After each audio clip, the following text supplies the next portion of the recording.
Welcome to Story Time. My intention for our share today is about learning to love our stories. So ironically enough, this particular story that I'm living in, by way I'm referring to my ongoing digital communication with the service provider Zoom, I'm beyond frustrated, right? In the sense that my resistance to using technology is already percolating high, right? In this time of distance and socially staying separate for safety reasons. But on top of that, this is something that's outside of my skill set, outside of my knowledge, and it's outside. It's failing to do what it's intended to do.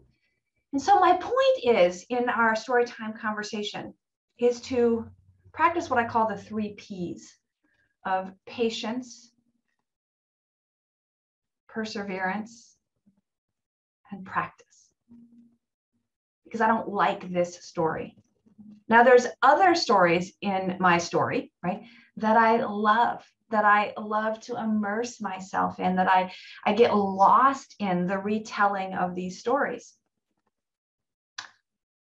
And in those stories, right, I'm hesitant to leave them. I want to stay immersed in that calm abiding or that joyous or that loving space, in which case the patience is knowing that that space, that experience exists for me to come back to as often as I need to. In other words, the patience, the perseverance, and the whatever the other one is that I already forgot, persistence, right? In the sense that those P's still matter because I have to hold 2 realities at the same time. The one of my story in the past, the one that have already been experienced and maybe even told and retold, oftentimes to their own transition. And that's simultaneously existing with the unfolding of the current story, the now story. But why is it that stories matter so much, right? Why is it that we're so drawn to stories? Well, there is some chemical difference. Our bodies are hardwired to prefer the story. In fact, the research shows that when we are given facts, it stimulates the logical part of our brain, which, if those facts are landing on the fertile soil of existing knowledge, those facts can plant and then root forth, and we feel, yes, I am affirmed. But if those seeds of facts land on soil that hasn't been tilled, in other words, outside of my experience, they don't take root, and it just becomes this layer of disconnect, right? This layer of separation between the fertile soil and the elements that nourish that seed within the soil. In other words, it doesn't get its sunlight, doesn't get the water, doesn't get its opportunity to grow.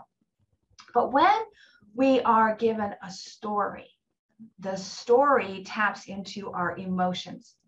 It releases the oxytocin chemical, this hormone, this feel-good hormone that helps us to not just receive the information, the data that's contained within the story, but it takes us out of the need to understand it in our mental capacity, our intellectual brain.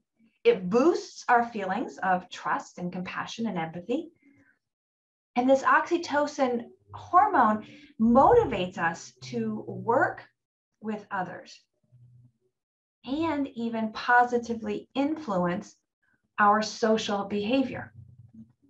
For me, this is really paramount in commercials. For me, it was always, in the old days, the Bell telephone commercials, the AT&T telephone commercials, where family members are reconnecting via phone. And I have my own story in that scenario, in the sense that when I was going to college, this was when we still paid for long distance service, right? And in fact, long distance service on the phone was expensive, right? We paid a flat fee for our local. And then if you had to upgrade. If you wanted long distance services, you had to upgrade and then even pay per minute. Not unlike the cell phones of today, where we used to have to pay per minute, and now many of us have transitioned over to unlimited data plans. So it's not anything different in terms of the format. But what was different for me is that in those storytellings of a dad and a daughter connecting, of grandparents being able to hear the voices of their long lost relatives overseas, or their grandchildren who, you know, by nature of distance and our relocation couldn't connect. Well, in my own family, my siblings and I went to different colleges, those of us who went to college, and those of us who didn't go to college still relocated to other parts of the state and other parts of the nation, even to the point where at one time half of us were overseas, meaning international. Well, I don't have to tell you, probably that requires a whole nother plan of service in terms of phone connectivity, right? We didn't have the free apps for FaceTiming and for connecting virtually. My point is that my story of this relationship, not only through the technology, but the relationship of my siblings and home, my parents. My dad is a very frugal man, right? He raised 7 children on a single income in the 70s. Not an easy thing to do for in any age, right? To raise 7 children, let alone the 80s, if you don't know, if you don't remember because you weren't there, was a hard economic time, particularly for those working in what my dad did was within the computer industry. And there's a big crash with IBM and unemployment and a lot of shift in the changes. So anyway, my point being is that I was raised with this frugality, is that we limited our long distance phone calls in order to protect the budget. So when we went to college, my dad gifted us, at that time, it was basically a number, a phone number that was administered to the family so that we could use this number and consolidate our phone bills. Well, I was essentially paying my own way through school.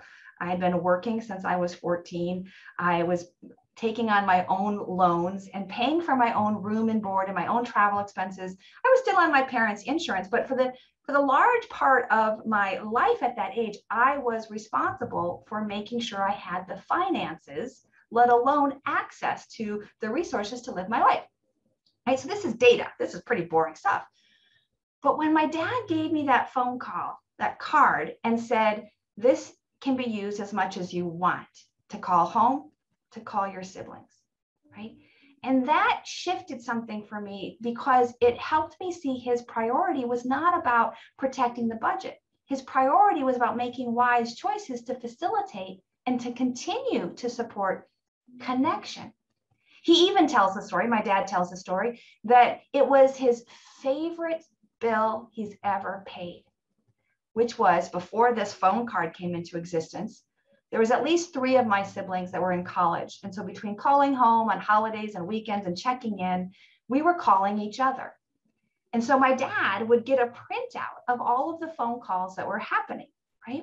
And we didn't have cell phones for unlimited access or texting at that point.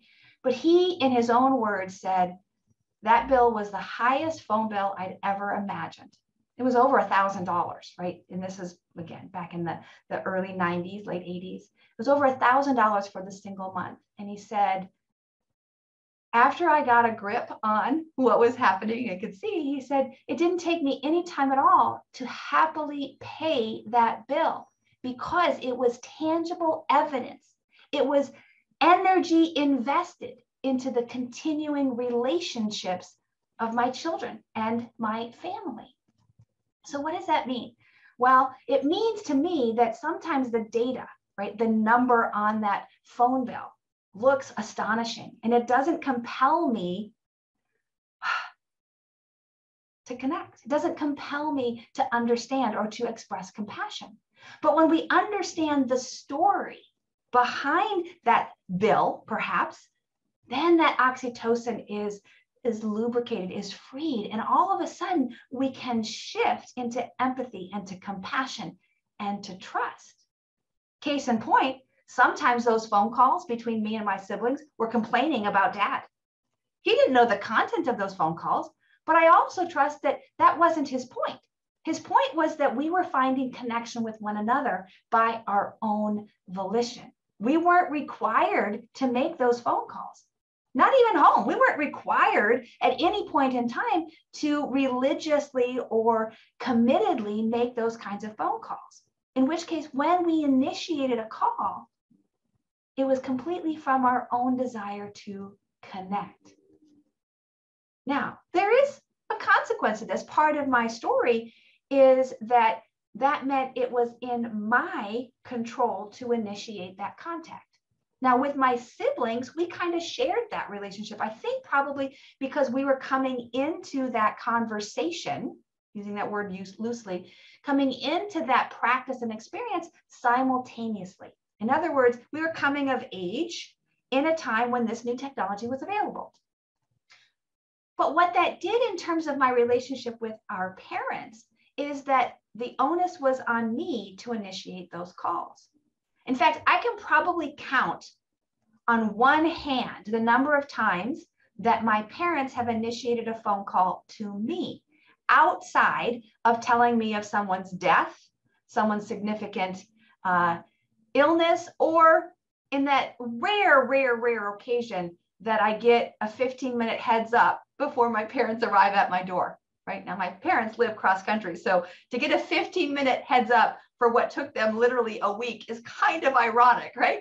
But that's the nature of that relationship, is they will call if there's an emergency, if there's a crisis, or, hey, we're around the corner. I would love for them to call because they want to, but that's not part of their relationship. And I don't know why, but I've come to recognize that if I want that oxytocin feel-good hormone to be released, then it's okay for me to ask for what I need, to initiate what I want. In other words, I can't change the story in the past, but learning to live with it is often part of learning to choose compassion about the circumstances of those who I participate in this story with, those who perhaps were invited, those who perhaps were not invited. And then through that practice, particularly the practice of yoga and introspection, I can look even deeper, right? Putting the pieces together, I can now hear the facts of financial limitations or perhaps time zone differences, right? Some of my siblings live on the West Coast. My mother-in-law lives on the West Coast. I'm here on the East Coast. That makes for a very dynamic exchange in terms of when is a good time to call. I want to call first thing in the morning. Well, my mother-in-law does not want me to call her at 4:30 her time in the morning, right? Good for me, not good for her. So by recognizing the facts, I can change and alter my actions. But if I just rely on the story of, oh, I want to connect right now, I might miss and not be able to communicate my intention of love and connection in a way that it is actually received. So what does that all mean? I don't know, right? That's not what this is about. Storytelling is about sharing. It's about using our experiences to connect, to facilitate that sense of, I can relate to that. Because when we can relate, when we can see ourselves in someone else's shoes, we build that empathy, we build that muscle of compassion. And that in itself expands our perspective. And expanding our perspective, we increase what we can experience, what we can know, what we can be with, to then choose wisely amongst the options, rather than narrowly thinking that this is all there is. I can either call my parents or have no relationship. Right? My mom recently has resumed handwriting letters, right? Meaning not just ABC, but letters, like pages and letters and correspondence. And as she is aging and she is, I want to say the word struggling, but I don't think she's struggling as much as those of us around her are struggling with some dementia, with some loss of her ability to not only cognitively think, but to communicate and not repeat herself. She doesn't remember if she had breakfast, let alone whether or not she had breakfast, right? What she ate for breakfast. So in that, I received this weekend, I received a 5-page handwritten letter from my mom, and it touched my heart, not just because I know that takes effort, and that's within her capacity. She can't operate a cell phone to call.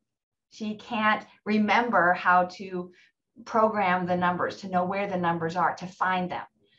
And because my dad is attentive to her narrowing skill set, she writes the letters, he puts it in an envelope, addresses it to whoever the correspondence is to be sent to, and attaches a stamp. Now, if I didn't know that story, and I just read the content of my mom's story, my mom's letter, it's kind of boring, even almost on the edge of insulting, because she repeats herself over and over again, right? Partly because she's writing it over the course of 3 or 4 days, and pretty much at this point, her days are the same. The sun comes up, she gives me a weather report, she tells me what the cats are doing, she tells me what dad is doing, and then she says, I think maybe I'll do this, right? And then she comes back, or it's cold today, or I think it's going to be nice today. And I get a lot of weather reports from her, right? I don't need that. But because I'm choosing to practice this storytelling, this commitment, we love stories. Can I find the intention underneath the action of having written this correspondence letter? Some days I'm better at that than others, but I continue to practice. And that is why, to me, it's all yoga. Because every time I peel back a layer to clearer seeing, there's yet another challenge to bring compassion into the conversation, whether it's internal or whether it's communal in relationship with others. And I hope, I pray that as I practice this compassion for myself and for others, I get better at it so that I can live more intimately with prana, for sure, but also live in the story so that oxytocin is flooding my body with this feel-good hormone. I mean, let's be real. Do you want to live in fear, or do you want to live in love? Cortisone is the fear hormone. Oxytocin is the joy hormone. So find the story and then welcome in the details and the facts and the specifics. And whether it's because you're trying to convince yourself to love or to convince someone else that you're right, maybe, just maybe, the secret rests, lives in the story. And that's why this is called story time. Not because my stories are particularly good or even impactful to anyone but me. But my hope is that by continuing to come back to this commitment to tell and to share and to own our own stories, you too can have this flood of oxytocin, of remembering that which matters most. And then to share that, because in sharing that, we practice vulnerability and we practice authenticity. And those are the secret ingredients to authentic union and connection. Yoga. Be well. May you breathe deeply and move freely, labor lovingly, and live vibrantly. Namaste.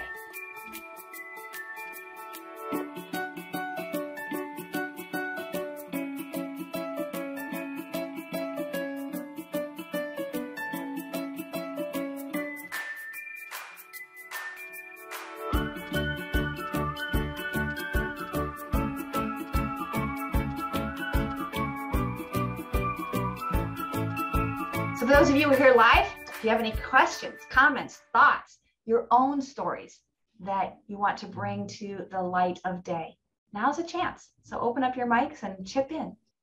I have 3 comments. One, halfway through, I saw at my window, there are 2 very pregnant robins in this bush outside my window. It's very cool to see. On the other hand, I was watching a show with Michelle last night, and there was this guy who was on his honeymoon. And his mom was calling him 5 times a day, every day, On They were his week long. honeymoon even. Right. And I got this wave of like gratitude that my mom just never calls out of the blue. Just like you were describing, it's very specific occasions that I expect I'm going to hear from her, but not this random, just constant need of some kind of attention or information or something or other. And I usually feel the opposite. I'm usually like, why doesn't she call me more often? That'd be nice. Then I see this other end of the spectrum and I'm like, I like it our way better. I don't need to hear from you that often. Because it would normally just be, her days are probably pretty rote and the same, pretty much, because she's not retired, but she's practically retired. So it would never be anything all that interesting anyways. It's okay for us to only communicate every now and then. And then the last thing was, I was wondering, after that first $1,000 bill, did your dad shut down that phone number? Did he keep it going? No, he kept it going as long as that was as long as we needed, really. You know, I think it wasn't until a few years after my master's degree program, where by my own onus, I used my own, now in my own apartment with my phone bill, my own phone plan, I can remember deciding, like, I think it's time for me to make the phone call on my bill. I still had his card in my wallet with had that number on it. So if there was an emergency, if there was a specific need, sure, I had that. I don't know where that is now. And that plan, I'm sure, is no longer even in existence, given how everything has changed. But no, he never said, limit your phone calls. He never said, enough is enough. It's time to grow up and start paying your own way. Not to me, at least. I can't speak for what my siblings experienced, but I kind of venture to guess that that wasn't ever his concern, both financially, fortunately, blessed with that, but also because he'd already prioritized this commitment to connection. That was already his primary value. My guess is that if push came to shove, he would eat beans.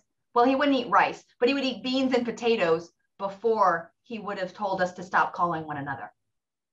He would have shifted something in his home budget in order to make sure that that was still available for the connection.